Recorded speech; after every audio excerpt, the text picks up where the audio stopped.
Hi friends, welcome to my channel Chrish EDUTECH, World of Education. In this video, let us see spoken English through Telugu. Telugu ద్వారా మనము English నేర్చుకుంటూ ఉన్నాము. So దానిలో భాగంగా ఇక్కడ కొత్త విషయాన్ని నేను మీకు తెలియచేయాలనుకుంటున్నాను. సో అది తెలుసుకోవాలంటే ముందుగా మీరు గనక మన ఛానల్ని మొదటిసారిగా చూస్తున్నట్లయితే వెంటనే సబ్స్క్రైబ్ చేసి తర్వాత బెల్ బటన్ని ప్రెస్ చేసినట్లయితే నేను చేసే వీడియోస్ అన్ని మీకు నోటిఫికేషన్ రూపంలో వస్తాయి. సో ఇక్కడ ఇచ్చినటువంటి తెలుగు వాక్యాలని మీరు గమనించండి. ఇవి డైలీ యూజ్ ఇంగ్లీష్ సెంటెన్సెస్, నిత్య జీవితంలో మనకి చాలా ఉపయోగపడుతూ ఉంటాయి. ఫర్ ఎగ్జాంపుల్, ఏది ఎంచుకోవాలి అని అడిగినప్పుడు కొంతమంది మీ ఇష్టం, అతని ఇష్టం, నా ఇష్టం అని చెప్తూ ఉంటారు. సో ఇక్కడ మీకు అలాంటి కొన్ని ఇవ్వడం జరిగింది. మీ ఇష్టం, నా కోరిక, అతని కోరిక, ఆమె కోరిక, నేను అతనితో వెళ్ళాలనుకుంటున్నాను, అతనికి నా శుభాకాంక్షలు తెలియచేయండి, అతను చాలా చేయాలని కోరుకుంటూ ఉన్నాడు. సో ఇవన్నిటిలో కూడా కామన్గా ఒక వర్డ్ అనేది కనిపిస్తుంది. అది ఏంటంటే విష్ అనే వర్డ్ని మనం ఉపయోగిస్తాం. విష్ని వివిధ సందర్భాల్లో ఇంగ్లీష్లో ఎలా ఉపయోగించాలో సో ఈ వీడియోలో మనం క్లుప్తంగా తెలుసుకుందాం. విషెస్, అలాగే విషింగ్, విష్ అని వివిధ సందర్భాల్లో డిఫరెంట్గా ఉపయోగిస్తాం అన్నమాట. సో వాటిని చూద్దాం. ఫస్ట్, ఏది ఎంచుకోవాలి అని ఎవరైనా మనల్ని అడిగారు అనుకోండి, ఇంగ్లీష్లో అడుగుతాం, which one has to select. Which one has to select, దానికి ఆన్సర్గా మీ ఇష్టం, నా కోరిక, నా ఇష్టము, అతని కోరిక, ఆమె కోరిక అని చెప్తే మీ ఇష్టం అంటే యువర్ విష్, నా ఇష్టం అంటే మై విష్, అతని ఇష్టం అంటే హిజ్ విష్, అలాగే ఆమె ఇష్టం అంటే హర్ విష్. సో ఈ విధంగా మనము చెప్తాం అన్నమాట.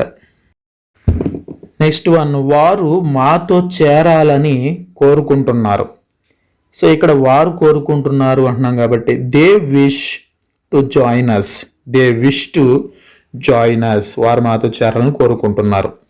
నెక్స్ట్ వన్, నీ కోరిక ఏమిటి.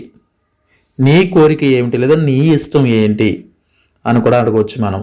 అప్పుడు what is your wish. What is your wish, నీ కోరిక ఏంటి లేదా మీ కోరిక ఏమిటి. నేను అతనితో వెళ్ళాలనుకుంటున్నాను, ఇది నా కోరిక, నేను అతనితో వెళ్ళాలనుకుంటున్నాను. I wish to go with him. I wish to అంటే నేను అనుకుంటున్నా, ఏంటి, గో విత్ హిమ్, అతనితో వెళ్ళాలని. ఒకరికొకరు శుభాకాంక్షలు తెలుపుకోవడం మంచి సంస్కృతి. సో ఇక్కడ సెంటెన్స్ విషింగ్తో స్టార్ట్ అవుతుంది. Wishing each other is a good culture. Wishing each other is a good culture. ఇక్కడ కల్చర్ అంటే సంస్కృతి. ఒకరినొకరం శుభాకాంక్షలు తెలుపుకోవడం ఒక మంచి సంస్కృతి.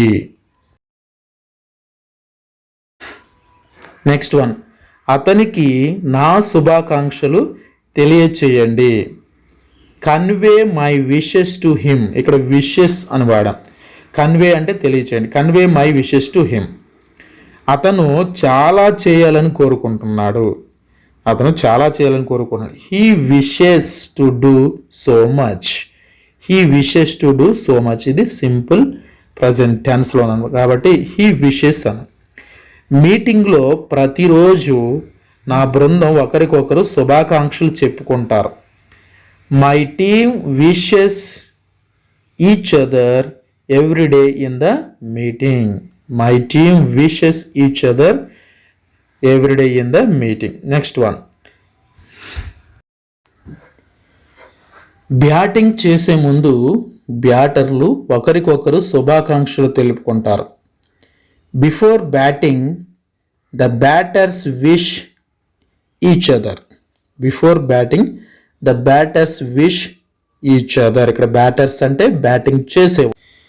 Thank you friends, thank you for watching. If you like this video please like and share with your friends. Friends, ఈ video మీకు నచ్చినట్లయితే లైక్ చేయండి, మీ ఫ్రెండ్స్తో షేర్ చేయండి. అట్లాగే మీ అభిప్రాయాల్ని కింద కామెంట్ బాక్స్లో తెలియచేయండి. మరలా మంచి టాపిక్ తోటి మీ ముందుకు వస్తాను. Until then keep watching our videos.